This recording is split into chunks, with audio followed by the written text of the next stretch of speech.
Now, here's the other thing about crossing 50. When I was a kid, I used to think anybody that was 50 or older had... What the heck? I feel like I'm in Aerosmith or something. I'm a comedian, for God's sake. Is the house on fire?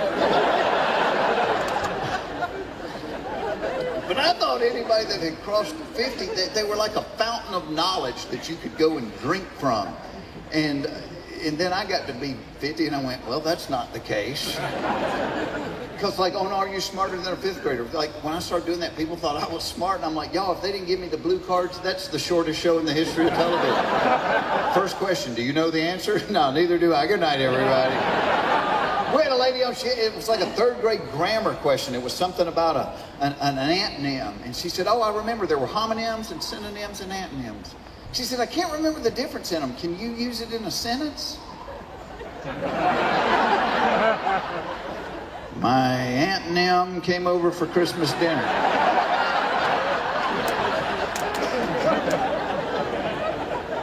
But I started thinking about all the stuff that I didn't know. And it's a lot longer list than the stuff I do know. But it's stuff I thought I would know by now. I mean, I don't know how they know how long to make the cord for the first bungee jump at a new place. All right, Ed, let him jump! All right, Ed, shorten it up a little bit. Give his girlfriend a free t-shirt. I don't know why the dentist makes you lie to him. Every time I go to the dentist, he'll be looking at my mouth. He's like, oh, you have not been flossing every day, have you? No, not every day. Oh, let me think. The last time I flossed, you did it.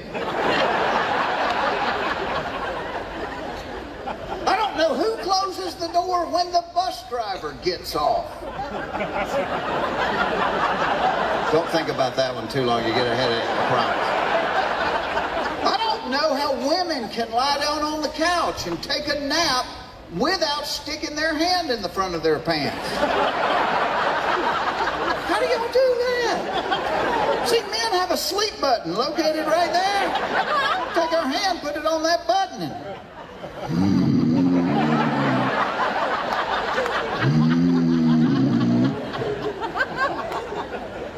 I don't know why the people with the worst breath always stand the closest to you when they talk. They're like, guess what?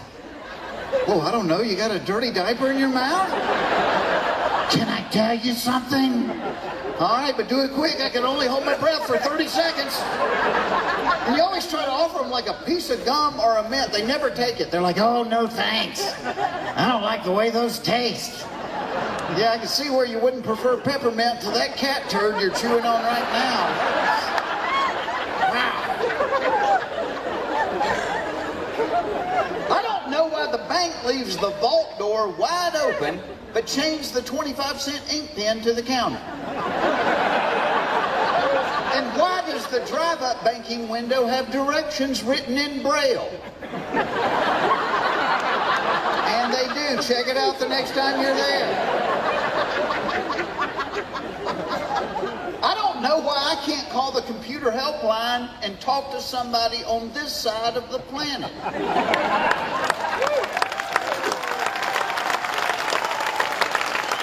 Every time I call the computer helpline and get, hello, this is Kevin. What is the problem you are currently experiencing? I'm sorry, what was your name? It is Kevin. Kevin. Wow, because if I had had to guess, I would have bet your name had 2 less vowels than Kevin. What is the problem you're currently experiencing? Well, before I called you, it was that my computer was locked up, and now it's trying to understand a damn thing you're saying. And they won't tell you where they are. I'm like, where are you? I'm at my desk. Okay, but where is your desk? It's in my office. Okay, Kevin, let me put it this way. If your friend came over to hang out with you tonight and he showed up driving an elephant, would that be weird? See, we don't drive elephants here.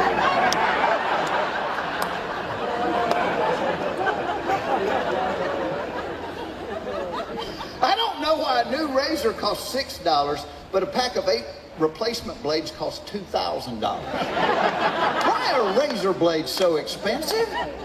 You could put a kid through college by growing a beard. I think they're so expensive, they've gotten complicated. You know, when I was a kid, it was one blade. You used it for a week, threw it away, got another. Now it's 5 blades. And the advertising agencies have convinced us every one of those blades has its own job. Blade number 1 walks up to the whisker and pretends to recognize it from high school. Blade number 2 runs behind it and thumps it over the head with a beer bottle. Blade number 3 ties its hands together with duct tape, while blade number 4 warns the other whiskers to stay out of it or they're next.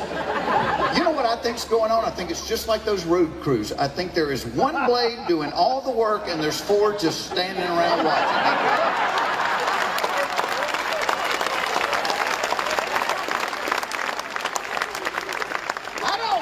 You can't ride a bicycle anymore without dressing like Lance Armstrong in the Tour de France.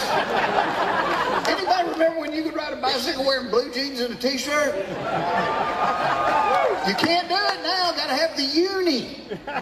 And it's not just young athletic people, like fat middle-aged guys look like the Michelin Man in a wetsuit. And he's got sponsor logos. Like, who's sponsoring you, Pop? Dunkin' Donuts, all right. Pedal on, doughboy, pedal on. I don't know why only rednecks are seeing UFOs. And here's the deal. You got to discount 90% of that stuff right off the top. Because my Uncle Jerry swore they had crop circles in their yard. Then we found out that his wife had called Goodwill and they had come and got the trampoline and the boat trailer. So, you know, mystery solved.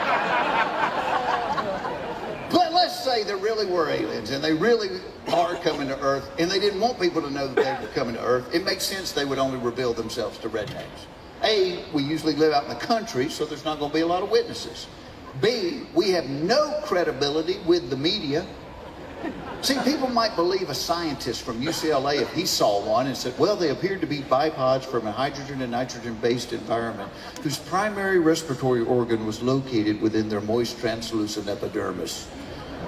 As opposed to Cletus in his overalls going, it looked like a giant booger with real skinny legs.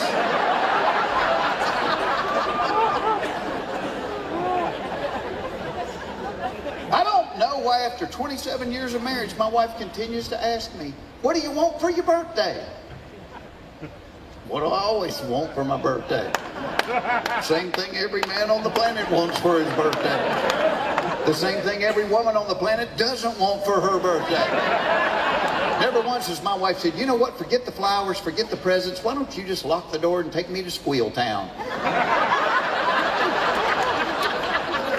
But it's all any man wants. You can be visiting your grandpa in the nursing home, be like, happy birthday, Papa. Is today my birthday? It sure is. Well, help me get my pants off.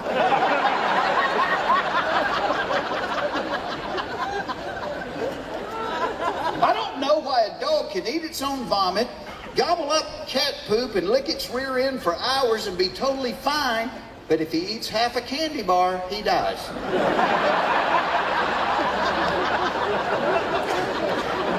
They need to renegotiate that one. I don't know why in this age of sexual equality, there are still some jobs that are the man's job or the woman's job. Like if there's a noise in the house in the middle of the night, whose job is it to check that out? Man, yeah. Never see this. Phyllis! Phyllis!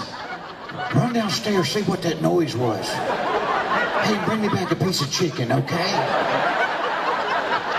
Now, if there's a noise in the house in the middle of the night, it's the man checking it out. In his underwear, carrying a baseball bat. Because that is the official uniform of suspicious noises, underpants and a baseball.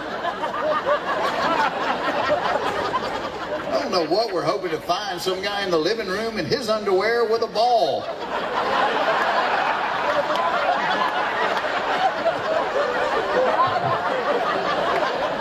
And my dad didn't even need the baseball bat because my dad wore those giant boxer shorts that were always gapped open in the front. Oh, that gap would be like a taser to a thief. Shut the gap! Shut the gap! Here, take my wallet. Just shut that gap!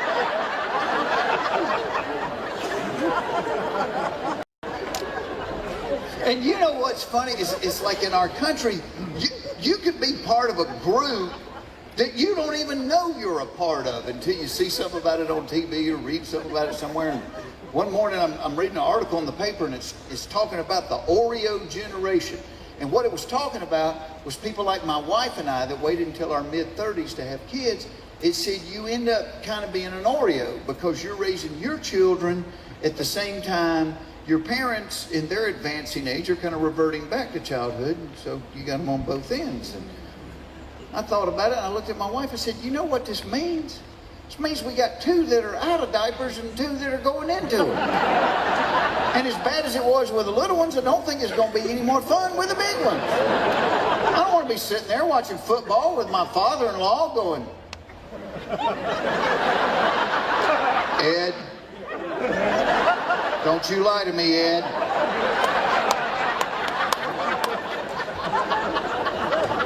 But I got to thinking about this. There's a lot of similarities between kids and seniors. Like they both get discount ticket prices at the movie theater. They both have their own special menu in restaurants. You have to worry about both groups taking drugs. Because it's not just kids. Seniors get a hold of some good stuff. Last time we were with my in-laws, I mentioned that my sinuses were kind of stopped up. And my mother-in-law said, do you want to stop the sniffles or not feel your head? She goes in her purse, pulls out a Ziploc, looks like it has Skittles in it, takes out a tiny green pill and says, say hello to my little friend. I took that thing, I woke up 2 days later laying in the backyard talking to Elvis. She's at the door going, get up, you baby, I take 4 of those and drive to the grocery store.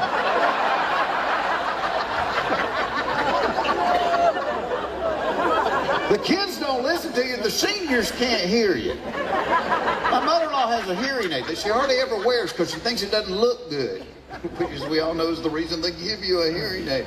But you can tell when she's not wearing it because if she doesn't have it in, she talks louder than anybody on the planet.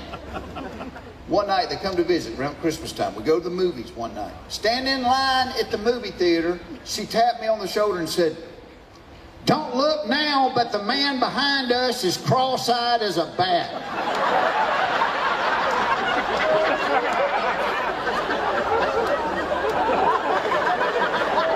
Which is bad for 2 reasons. One, you are embarrassed to death. And 2, when somebody says something like that, you gotta look. Yeah.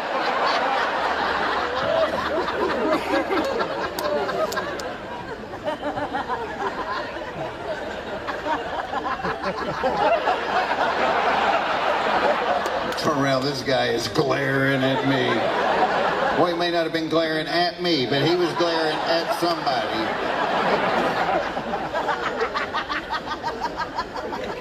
Not only am I a redneck, I'm married into rednecks.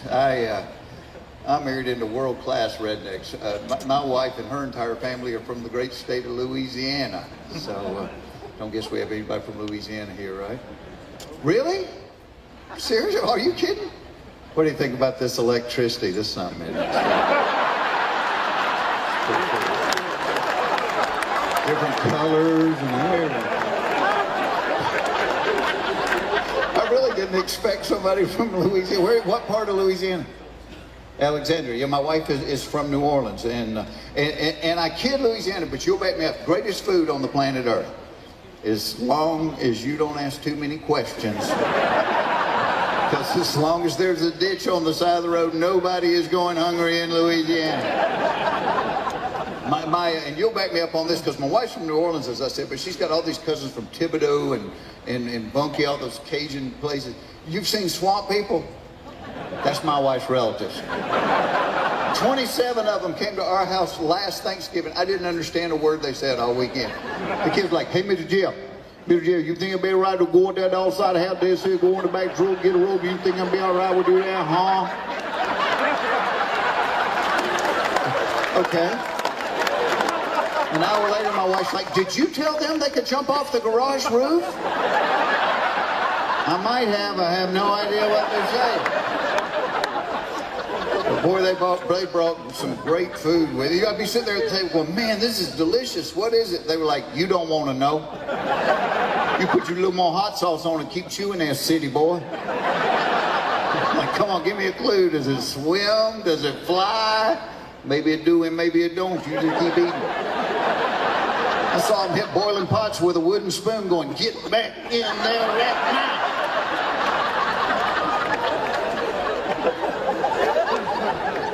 And my wife has all these cousins up in the northern part of the state, up around Shreveport. Several years ago, they had this pretty bad flooding there, and so we were watching it on the news. You know, we were concerned, and I said to my wife, I said, you wait, before the story's over, CNN will go find the biggest idiot they can locate. I said, they're going to show somebody walking chest deep in water right through the middle of town. And they did. And it was my wife's cousin, Danny. But not only was Danny walking chest deep in water, he was holding an umbrella.